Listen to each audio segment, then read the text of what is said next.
Hello students, very good morning. आज का हमारा टॉपिक है कैसे मेमोरी। इससे पहले हम प्राइमरी मेमोरी और सेकेंडरी मेमोरी पढ़ चुके हैं। प्राइमरी मेमोरी में हमने रैम और रोम पढ़ा था, जिसमें जो रोम है वो बूटिंग प्रोसेस में यूज़ होता है और कंप्यूटर जो वर्क करता है तो उसको जो स्पेस चाहिए वो रैम से मिलता है। और अगर हमें परमानेंटली डेटा स्टोर करना होता है, ज़्यादा डेटा स्टोर करना होता है, तो हम करते हैं सेकेंडरी मेमोरी में स्टोर, जो कि स्थायी होती है, परमानेंट होती है, नॉन वॉलेटाइल होती है। तो आज हमारा टॉपिक रहेगा कैसे मेमोरी। कैसे मेमोरी में है कि जो कैसे मेमोरी है उसकी स्पीड जो है वो ज़्यादा होती है, यह तीव्र गति की मेमोरी होती है। तो मेमोरी की स्पीड अगर ज़्यादा है तो वो कंप्यूटर की स्पीड को भी बढ़ा देगी। कंप्यूटर की जो प्रोसेसिंग गति है, स्पीड है, उसको भी बढ़ा देती है। यह आकार में बहुत छोटी होती है, लेकिन कंप्यूटर की मेन मेमोरी से बहुत ज़्यादा तेज होती है। इसका आकार लिमिटेड है, छोटा है, लेकिन कंप्यूटर की जो प्राइमरी मेमोरी है, जिसको मेन मेमोरी बोला जाता है, उससे ये फास्ट होती है। तो इसका यूज़ कहाँ होगा? मेन मेमोरी से पहले इसका यूज़ किया जाता है। जिन प्रोग्राम्स और निर्देशों को बार बार इस्तेमाल किया जाता है उनको कैश मेमोरी अपने अंदर स्टोर कर लेती है। और प्रोसेसर कोई भी डेटा प्रोसेस करने से पहले कैश मेमोरी को चेक करता है। जब कंप्यूटर प्रोसेसिंग करता है, सीपीयू जब प्रोसेसिंग करता है, तो क्या होता है कि जो कैश मेमोरी है उसमें वो डेटा स्टोर किया जाता है, वो इंस्ट्रक्शन स्टोर की जाती है जो बार बार यूज हो रही है। तो सीपीयू जब प्रोसेसिंग करता है वो सबसे पहले कैश मेमोरी को चेक करता है। अगर उसको जो डेटा चाहिए वो कैश मेमोरी में मिल जाता है, मीन्स हिट हो जाता है, तो वो डेटा यहाँ से ले लेता है।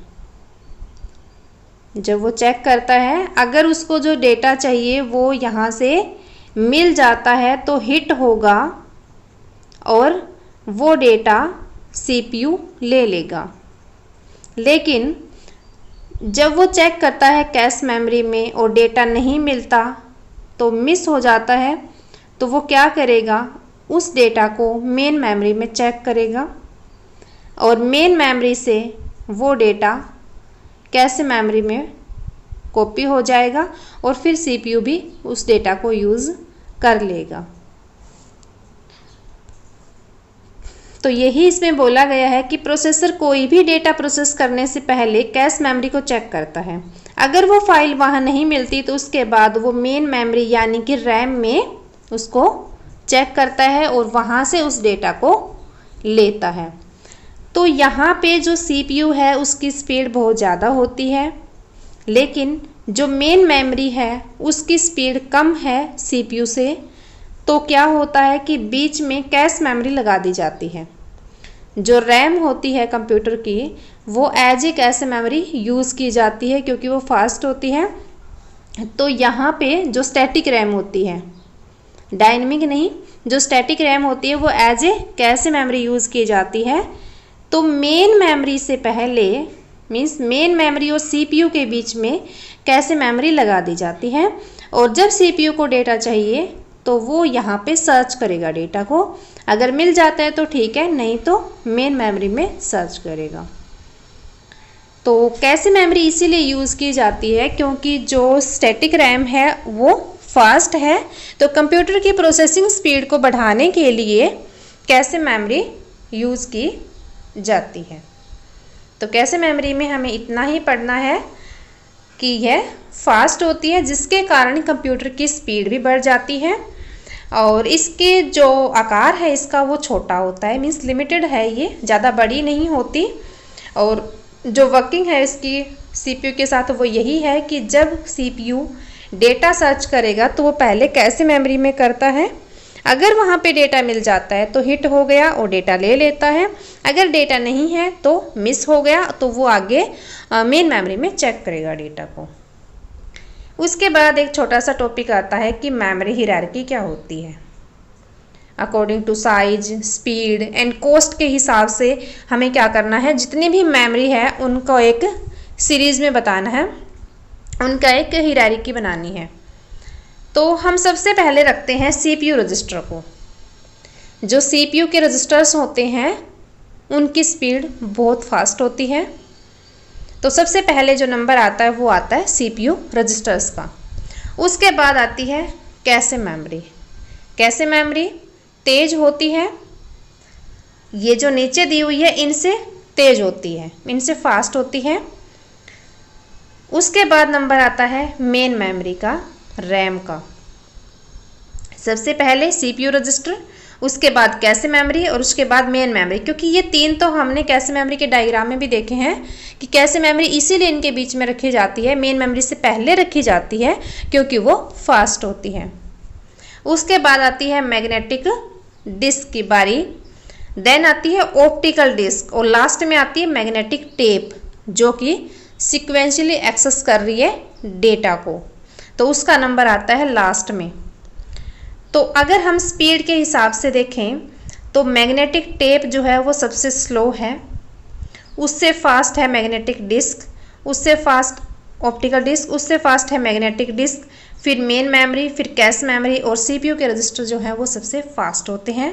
और जो कॉस्ट है वो भी इनकी इसी हिसाब से बढ़ती जाती है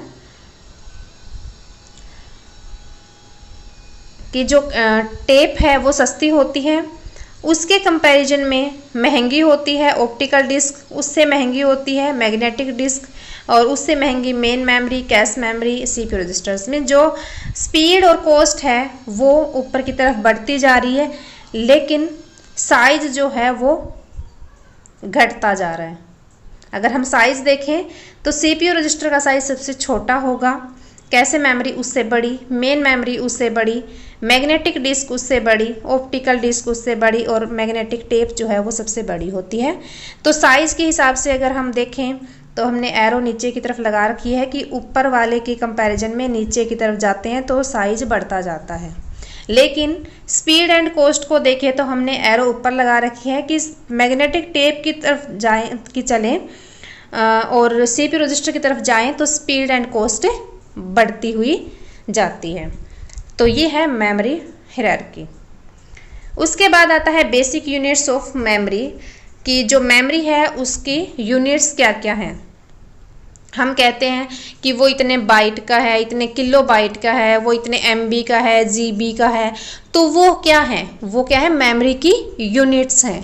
तो उन्हीं को हमें देखना है। तो सबसे पहले है कि कंप्यूटर में जानकारी को 0 या 1 के रूप में स्टोर किया जाता है। जो कंप्यूटर सिस्टम है उसमें जो डेटा है वो 0 और 1 के रूप में स्टोर किया जाता है। तो इसकी यूनिट्स क्या क्या हैं। सबसे पहले बिट आती है। बिट यह बाइनरी डिजिट को निरूपित करती है। यह एक सिंगल डिजिट है, इसमें 0 या 1 का प्रयोग होता है, या तो 0 होगा या 1 होगा। 0 का मतलब ऑफ है तो 1 का मतलब ऑन है। तो एग्जाम्पल 0 और 1। तो बिट में सिर्फ एक ही डिजिट होगी, 0 और 1। उसके बाद आती है निबल। जब 4 बिट्स को मिला दिया जाता है, 4 बिट्स का जो एक ग्रुप बना दिया जाता है उसको बोला गया 1 निबल। फॉर एग्जाम्पल ये जो डेटा लिखा हुआ है 1010, तो ये क्या है, 4 बिट्स मिला के लिखी हुई है। 4 बिट है यहाँ पे 1 2 3 4, तो ये एक निबल बन जाती है। जब 4 बिट्स मिला दी जाती है, 4 बिट्स का ग्रुप बनाया जाता है, तो उसको बोला जाता है एक निबल। उसके बाद आता है बाइट। और जब 8 बिट्स को समूह बनाया जाता है, 8 बिट्स को मिला के क्या बन जाता है, एक बाइट। 8 बिट को मिला के क्या बन जाता है, एक बाइट। तो आप देखोगे कि ये जो लिखा हुआ है 0 0 1 1 0 1 0 1, ये टोटल 8 बिट्स हैं। तो ये क्या है, एक बाइट है। 8 बिट्स को क्या बोल सकते हैं, एक बाइट बोल सकते हैं। और उसके बाद आता है किलो बाइट। तो 1024 बाइट क्या बनाती है, एक किलो बाइट। 1024 किलो बाइट बनाती है एक मेगाबाइट और 1024 मेगाबाइट बनाती है 1 गीगाबाइट और 1024 गीगाबाइट बनाती है 1 टेराबाइट और 1024 टेराबाइट से बनता है 1 पेटाबाइट।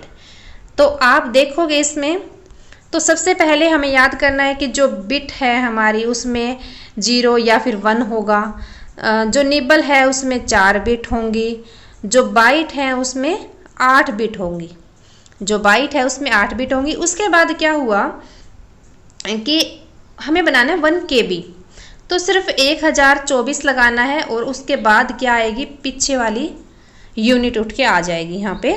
तो 1 KB में क्या होगा, 1024 बाइट होगा। उसके बाद आएगा 1 MB, MB मतलब मेगाबाइट, तो उसमें 1024 किलोबाइट।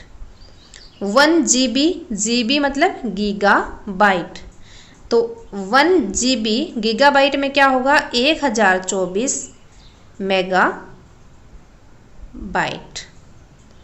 उसके बाद आएगा TB, TB इज टेराबाइट, तो 1024 गीगाबाइट और पेटाबाइट में क्या होगा, 1024 टेराबाइट। 1024 लगता जाता है और जो प्रीवियस यूनिट है वो सामने आ जाती है। 1024 ही क्यों लिखा हर बार, क्योंकि ये 2 की पावर में लिखा जाता है, तो 2 की पावर 10 है 1024। जैसे हम किलो लिखते हैं, जो हमारा कुछ भी हम वेट करते हैं वो किलोग्राम में करते हैं, तो किलोग्राम में कितने ग्राम होते हैं, 1 kg जो लिखते हैं उसमें कितने होते हैं, 1000 ग्राम्स होते हैं, 1000 ग्राम्स होते हैं। और इसमें कितना है, 1024 है, 24 का डिफरेंस है, क्योंकि जो कंप्यूटर है वो 2 की पावर में काम करता है, तो 2 की पावर अगर आप 0 करते हो तो कितना आता है, 1 आता है। 2 की पावर 1 कितना होगा, 2 होगा। 2 की पावर 2 कितना होता है, 4 होता है। 2 की पावर 3 कितना होता है, 8 होता है। 2 की पावर 4 कितना होता है, 16 होता है। 2 की पावर 5 कितना होता है, 32 होता है। 2 की पावर 6 कितना होता है, 64 होता है। और 2 की पावर 7 कितना होता है, 128। और 2 की पावर 8 कितना होगा, 256। और 2 की पावर 9 कितना होगा, 2 की पावर 9 कितना होगा, 512। 2 की पावर 9 512 है। और 2 की पावर 10 कितना है, 1024। तो अगर हम एग्जैक्ट 1000 देखें यहाँ पे कि 1 जो किलोग्राम है हमारा वो 1000 ग्राम्स के बराबर होता है, तो हम क्या करेंगे, 512 है वो तो आप ले नहीं सकते ना, 512 तो आप ले नहीं सकते, तो आप 2 की पावर 10 वाला लेंगे जो कि 1024 होता है। तो कंप्यूटर सिस्टम जो है वो 2 की पावर में काम करता है, तो यहाँ पे 1000 नहीं आएगा, वो नेटवर्किंग में तो यूज होता है, लेकिन हम अगर हम डिजिट वाइज बात करें तो वहाँ पे 1024 आएगा। तो आपको यही ध्यान रखना है कि जो 1024 लगेगा और पीछे वाली जो भी यूनिट होगी वो लग जाएगी।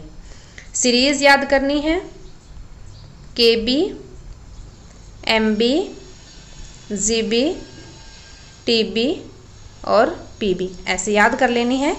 किलोबाइट, मेगाबाइट, गीगाबाइट, टेराबाइट और पेटाबाइट, और हर किसी के आगे 1024 और प्रीवियस यूनिट जो भी होती है वो हम लगाते हैं, उसके बराबर ये हो जाता है। तो आज इसमें हमने देखा कैसे मेमोरी हायरार्की और बेसिक यूनिट्स ऑफ मेमोरी। तो अगर हम कैसे मेमोरी की एक बार रिवीजन करें उसका, तो कैसे मेमोरी जो होती है वो बहुत फास्ट होती है और क्या करती है, फिर कंप्यूटर की स्पीड भी बढ़ जाती है उसकी वजह से। और वो जो कैसे मेमोरी है वो CPU और मेन मेमोरी के बीच में लाई करती है। जब भी CPU को डेटा चाहिए वो कैसे मेमोरी में चेक करेगा, मिले तो हिट है ले लेगा, नहीं मिले तो मिस है तो आगे जाएगा और मेन मेमोरी से डेटा लेगा। मेमोरी हायरार्की में हम ये देखते हैं कि जितने भी हमने मेमोरीज पढ़ी हैं, जितने भी उनके टाइप्स पढ़े हैं, उनकी क्या सीक्वेंस है, साइज के हिसाब से, कॉस्ट के हिसाब से और स्पीड के हिसाब से। तो CPU रजिस्टर सबसे पहले आते हैं। उसके बाद कैसे मेमोरी होती है, मेन मेमोरी होती है, मैग्नेटिक डिस्क होती है, ऑप्टिकल डिस्क को लास्ट में मैग्नेटिक टेप होती है। और उसके बाद हमने देखा बेसिक यूनिट्स ऑफ मेमोरी। तो सबसे पहले आया बिट, फिर निबल, फिर bite, KB, MB, GB, TB, PB। तो आज के लिए बस इतना ही। नेक्स्ट लेक्चर में हम कंप्यूटर सॉफ्टवेयर का पढ़ेंगे। Thank you.